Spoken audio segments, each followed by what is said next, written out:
وہ کتاب کی تو بہت پذیرائی ہوئی اور انٹرنیشنل لیول کے اوپر اس کا ایکسیپٹنس ہوا. مختلف جو عرب ممالک ہیں وہاں تک وہ پہنچی اور ایران میں پہنچی. ہم یہ سب ابھی ڈاکٹر فاروقی صاحب سے ہم تفصیل پوچھیں گے. لیکن ہمارا جو سفر شروع ہوا تھا جہاں سے ہم چاہتے تھے کہ علی گڑھ کے بارے میں کچھ اور باتیں ہوں، تو میں آپ کو ایک بار پھر ذرا علی گڑھ کی طرف لے جانا چاہتا ہوں.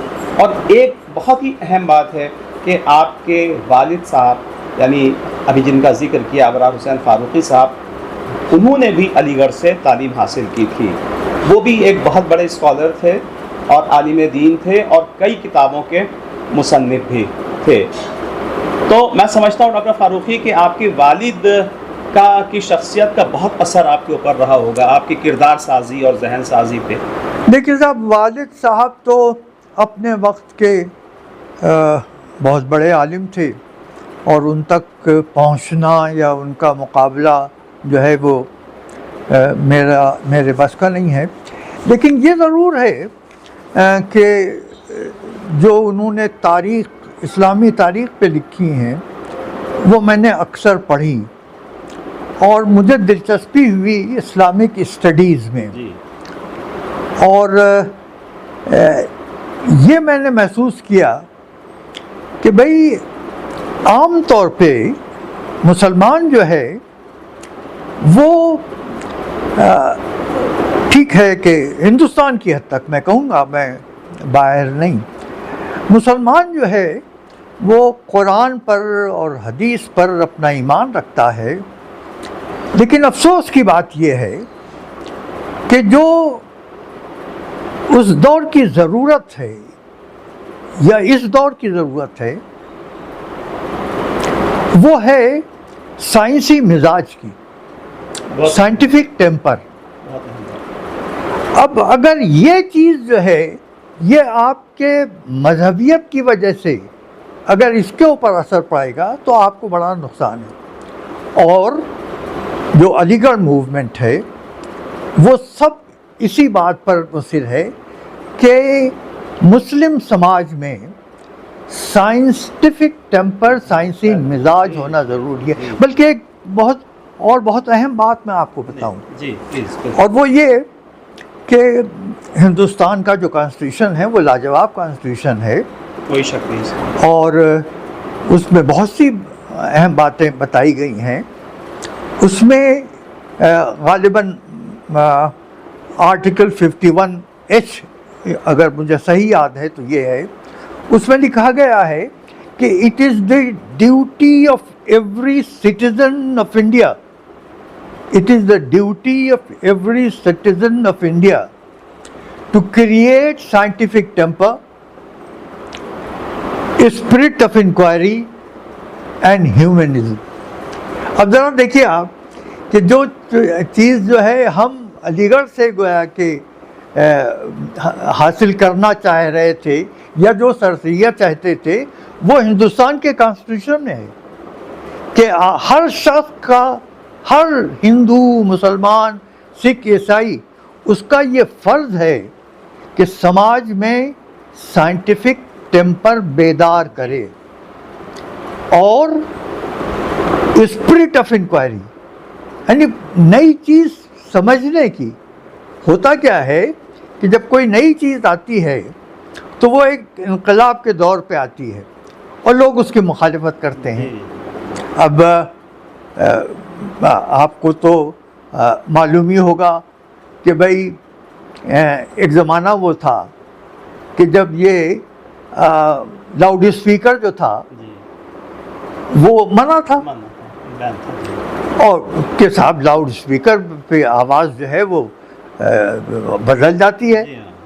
اچھا، اس کے بعد کچھ ہی عرصے کے بعد بغیر لاؤڈ اسپیکر کے مولانا صاحب تقریر نہیں کر سکتے تھے، اور کوئی بھی مولانا کیا کوئی بھی تقریر نہیں کر سکتے. تو اس طرح وہ، اور شاید آپ کے علم میں ہو اور وہ یہ کہ 15 سینچری میں تقریباً اسی قسم کی بات جو ہے وہ یہ کی گئی تھی کہ پرنٹنگ مشین وہاں ایجاد ہوئی تھی جرمنی میں غالباً 1445 میں.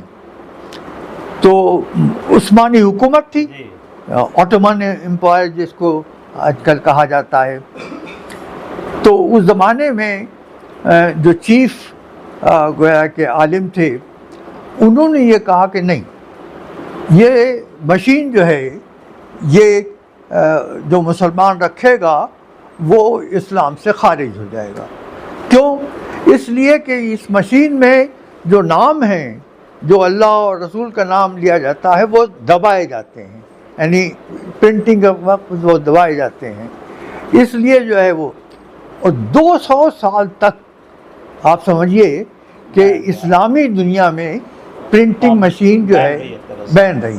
اچھا اس نے کتنا نقصان پہنچایا اس کا آپ اندازہ کر سکتے ہیں. تو یہاں وہ جو ہے، اچھا جیسے ایک مرتبہ سر سید کا بیان ہے کہ آج کا وہ دور ہے کہ جتنا ہم زوال پذیر ہیں، اس قدر زوال پذیر ہیں کہ ہم کو اپنے عروج کا حال نہیں معلوم.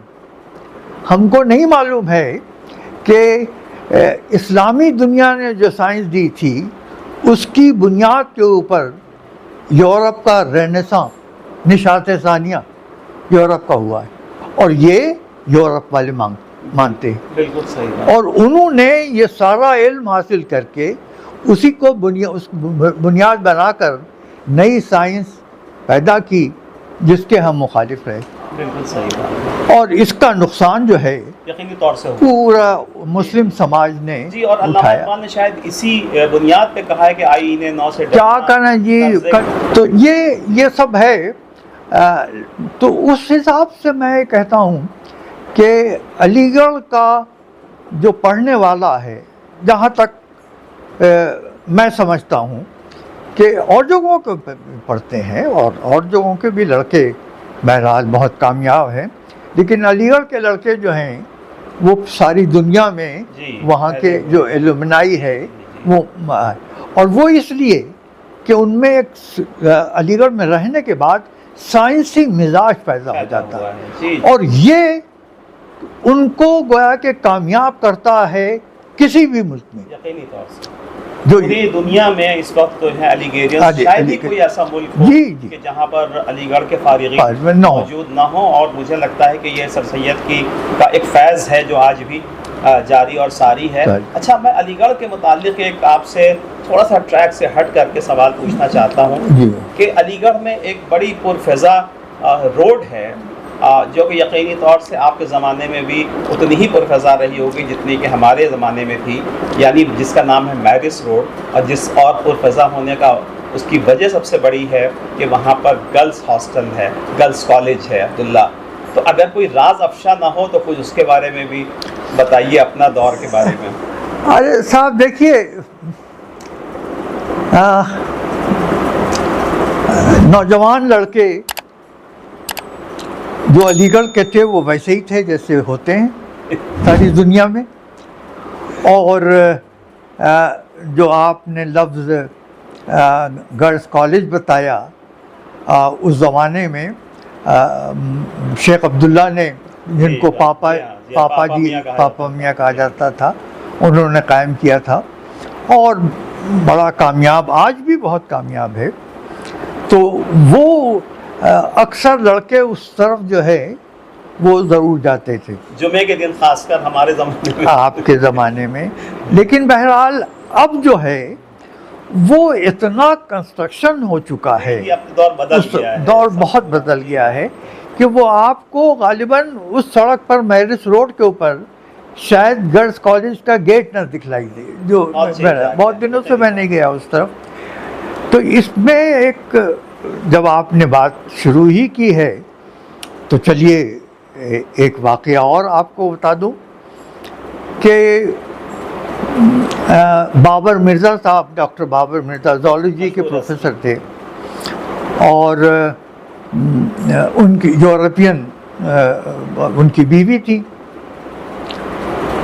تو ان کی ایک لڑکی تھی، یورپین تھی،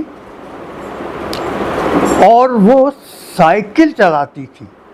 اس زمانے میں کسی لڑکی کا سائیکل چلانا ایسا تھا کہ جیسے وہ پتہ نہیں کیا ہوائی جہاز چلا رہی ہے یہ کیا.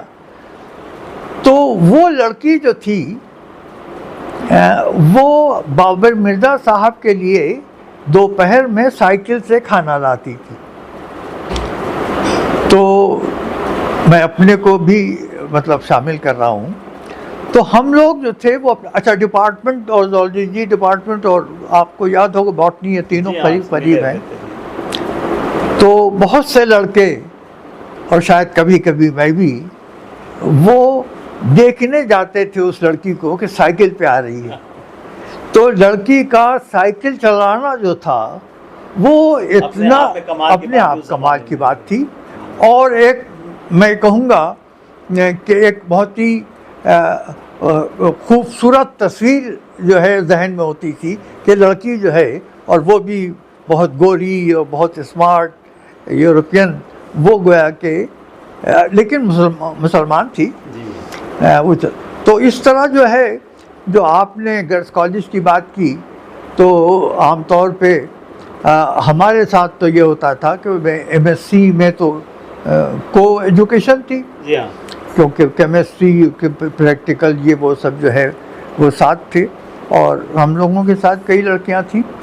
لیکن اس زمانے میں بھی اور میرے خیال میں آج بھی کوئی ایسی بات کبھی بھی نہیں ہوئی ہوگی میرے خیال میں اور نہ میرے زمانے میں کہ جس میں کوئی بدنامی کی کوئی شکل ایسی ہو. بالکل صحیح بات. یہ بہت بڑی بات ہے جی. اور علی گڑھ آج بھی اس وجہ سے مشہور ہے. اور نہیں اور بہت سے لوگ علی گڑھ میں اپنی لڑکیوں کو بھیج کر بہت اطمینان ہو جاتا ہے. بالکل آپ صحیح فرما رہے ہیں. یہ ہوتا ہے. اور یہ علی گڑھ کو یہ ڈسٹنکشن حاصل ہے کہ وہاں پر جو نائٹ ایوننگ کلاسز بھی ہوتی ہیں تو وہاں جی آج بھی اتنی ہی سیف ہیں جی بعد سے 10 سال 20 سال پہلے رہتی تھی. اور اب تو مختلف ایکٹیویٹیز میں حصہ لیتی ہیں، ڈبیٹس میں یہ اس طرح جو ہے وہ آتی ہیں اور بہت اچھی تقریریں کرتی ہیں. یہ سب ہو گیا ہے.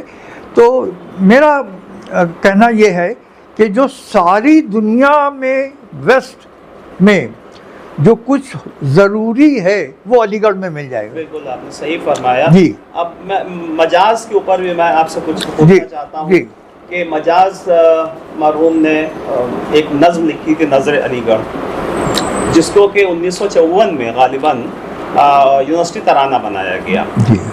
اور مجاز کو جب پتہ چلا تو انہیں بہت خوشی بھی ہوئی، لیکن مجاز کا وہ بالکل ایک طرح سے کہا جائے کہ عمر کا آخری دور تھا، گو کہ نوجوانی تھی ان کی، لیکن 1955 میں ان کا انتقال ہو گیا اور وہ علی گڑھ نہیں جا پائے.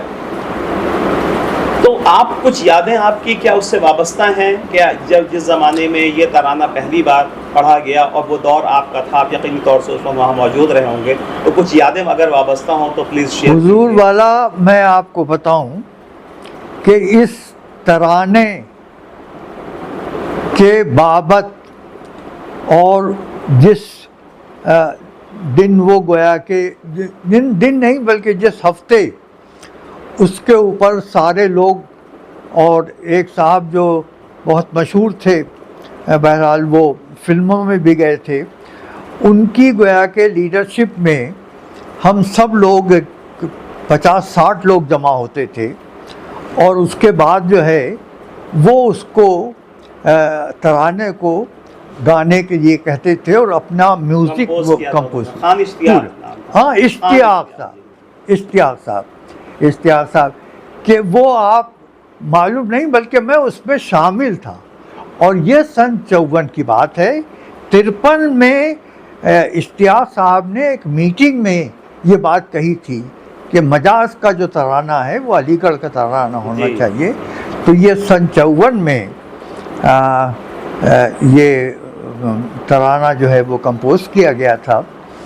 اور اس کے بعد سن 55 کے آخر میں جب اطلاع ملی ہے ہم لوگوں کو، میں اس گویا کہ اس گروپ میں تھا. بہت اہم. جی میں اس گروپ میں تھا. تو جب اطلاع ملی ہے تو ہم لوگوں نے ایک دم سے یونین میں کنڈولنس میٹنگ کی اور وہاں ڈھونڈا گیا کہ مجاز کی فوٹو مل جائے. تو اب ایک دوسرے سے کہہ رہے تھے کہ کہیں مجاز کی فوٹو کہیں، لیکن کوئی نہیں ملتا. تو وہ پھر ایک میرے کلاس میٹ سے اسکول کے انجینئرنگ کر لی تھی انہوں نے، ان کے گھر میں ان کی بڑی بہن جو تھی ان کے پاس مجاز کی فوٹو تھی، اور وہ اتنی چھوٹی. چنانچہ مجھے ابھی بھی یاد ہے کہ وہ اسٹیج کے اوپر یونین میں کنڈولنس میٹنگ میں وہ اسٹیج کے اوپر وہ فوٹو رکھی گئی، اور کنڈولنس میٹنگ بھی جس میں خادم نے بھی کچھ وہاں ان کے متعلق کہا تھا، کیونکہ مجھے معلوم تھا لکھنؤ میں ان کی جس طرح کی زندگی تھی، وہ میں جب لکھنؤ آتا تھا تو لوگ بتاتے بھی تھے کہ کیا کیسی زندگی ہے، اور بلکہ جس جگہ ان کی موت ہوئی ہے اس سے بھی واقف ہوں میں کہ جس مکان کی چھت پر وہ سردی کے زمانے میں اور وہ پی کر وہ وہیں لیٹ گئے. 5 دسمبر 1955 کا ایسا دن ہوگا، اور جس میں صرف 3 لوگ تھے بلرامپور میں داخل کیے گئے تھے اور وہیں انتقال ہوا تھا. تو ان کا جنازہ اٹھانے کے لیے صرف 3 لوگ تھے اس وقت، اور یہ مجھ سے خود انہوں نے جن صاحب یہاں موجود تھے، بہت مشہور اردو کے پروفیسر تھے، ریٹائرڈ ہو کے انہوں نے یہاں اپنا اسکول بھی قائم کیا تھا. 2 سال پہلے ان کا انتقال ہوا. رضدولوی، شارق رضدولوی. یہ دیکھیے، اب دیکھیے یہ جو ہے یہ فرق جو ہے وہ 90 ایئرس کا اور آپ کا ماشاءاللہ جو بھی تو یہ ہے نہیں، لیکن بہت سے میں ویورز کو یہ بات بتاؤں کہ یہ جو ذکر ہو رہا ہے یہ اردو کے مشہور شاعر اسرار الحق مجاز کا ہو رہا ہے، اور اسرار الحق مجاز ان کو اردو کا کیٹس بھی کہا جاتا ہے.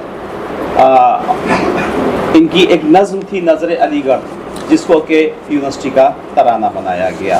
اب میں ڈاکٹر فاروقی صاحب سے آگے بڑھتے ہوئے ایک سوال، آپ کی جو کتاب ہے خاص کر میں نباتات قرآن کی میں بات کرنا چاہتا ہوں، اور ایک دوسری جو مسلم سوسائٹیز رائز اینڈ فال، اس کی بھی میں بات ضرور کروں گا آپ سے. جیسا کہ میں نے عرض کیا کہ آپ کی یہ کتاب نباتات قرآن پلانٹس آف قرآن، اس کا 13 زبانوں میں ترجمہ ہوا، اور اس میں غیر ملکوں سے آپ کو جو پذیرائی آپ کو حاصل ہوئی ہے، خاص کر عمان سے، موراکو سے، اور ایران میں اس کے کئی ایڈیشنز اس کے فارسی زبان میں چھپ چکے ہیں. تو میں چاہتا ہوں کہ اس کے متعلق کچھ روشنی ڈالیے. دیکھیے، میں نے شروع میں آپ کو بتایا تھا کہ مجھے کافی وقت لگ گیا اس کو لکھنے میں، اور اگر مولانا علی میاں نے مجھے انکریج نہ کیا ہوتا اور مجھ سے نہ کہا ہوتا کہ بھئی کتاب کی شکل ہونی چاہیے، تو غالباً میری ہمت نہ پڑتی. صحیح فرمایا. کیونکہ قرآن پر کوئی کتاب لکھنا جو ہے وہ ہر ایک کے بس کی بات تو نہیں ہے، اور میں تو سائنس کا طالب علم تھا. لیکن چونکہ میں تقریباً 36 سال میرا تعلق پودوں سے رہا، میرے ساتھ ایک ٹیم تھی جو مختلف ہندوستان کے جنگلات میں جاتی تھی اور وہاں سے جنگل کے پودوں سے بیج اکٹھا کرتی تھی، جن کو میں اور میری ٹیم جو ہے وہ اس کو اسکریننگ کرتے تھے کہ بھئی کون سے بیج جو ہیں ان میں گوند پایا جا سکتا ہے. تو بیجوں کا گوند ایک بہت بڑی انڈسٹری ہے. آپ نے شاید سنا ہوگا گوارگم ہے، وہ تو غالباً کئی ہزار کروڑ روپے کا ایکسپورٹ ہے. تو وہ میری جو دلچسپی تھی اس نے میری بہت مدد کی، اور پودوں کو پہچاننے میں. اور انتہائی تکلیف دہ بات ہے کہ کبھی بھی کسی نے جتنی بھی تفاسیر ہیں اس میں 19ویں صدی میں جو انقلاب آیا نومن کلیچر کا، کہ پہلے تو یہ تھا کہ بھائی اردو نام ہے اور انگریزی نام ہے، ٹھیک ہے بھائی، یہ ہے۔ ایک بہت مشہور باٹنسٹ تھا مسلمان، ابن بیتار، اس نے پہلے 1400 پودوں کا گویا کہ پتی ایسی ہے انہیں پہچان، لیکن نومنکلیچر جو ہے وہ 19ویں صدی میں شروع ہوا اور پھر 20ویں صدی میں بہت تیزی سے بڑھا۔ افسوس کی بات یہ ہے کہ طب نبوی، اب ایک حدیث آ گئی کہ حب سودا ہر مرض کا علاج ہے الا موت۔ اچھا ٹھیک ہے، آپ کہہ رہے ہیں، آپ کو یہ حدیث معلوم ہے، ارے یہ تو بتائیے کہ حب سودا ہے کیا، اور بوٹینیکل اس کا نومنکلیچر بتائیے۔ یہ کسی نے نہیں کیا، اور آپ کی دعا سے یہ میں نے کوشش کی، اور مولانا قلب صادق نے، مولانا علی میاں نے، سعودی عرب کے منسٹر آف انفارمیشن نے، مراکش کے بادشاہ نے، ان سب نے یہ لکھ کے وہ سب میرے پاس موجود ہے کہ یہ یقیناً اس موضوع پر پہلی کتاب ہے دنیا کی۔ اور اب اس کے بعد جب سے میری کتاب یہ شائع ہوئی، اس کے بعد تو لوگوں نے پتہ نہیں کتنا اس پہ کام کیا ہے بہت۔ تو اس لیے جو ہے، چونکہ جیسے مثال کے طور پہ میں ایک مثال دوں گا کہ رسول اللہ کا سفر جو ہے وہ اللہ کے گویا کے دربار تک کا جو ہے، جس کو معراج کہتے ہیں، تو کہا جاتا ہے کہ وہاں 7ویں آسمان پر سدرۃ المنتہا کے نام سے ایک درخت تھا، جہاں فرشتے نے یہ کہا، جبریل نے، کہ بھائی یہاں سے میں آگے نہیں جا سکتا، اب جو ہے وہ صرف آپ ہی جا سکتے ہیں، یہ رسول اللہ سے کہا۔ اور اس کی کیفیت یہ بتائی گئی کہ بہت عظیم، بڑا گویا کہ امپریشن ڈالنے والا اور بہت گھنا ایک وہ درخت تھا، وہ سدر تھا۔ تو سدرۃ المنتہا کے معنی یہ ہوئی کہ یہاں انسان کی گویا کہ یعنی پہنچ، دماغی صلاحیت، یہ انتہا ہے، بس وہاں سے آگے آپ جو ہے وہ انسان کچھ نہیں سوچ سکتا ہے، وہ سدرۃ المنتہا۔ اس کو پھر لوگوں نے جو ہے وہ بیری کا درخت بتا دیا۔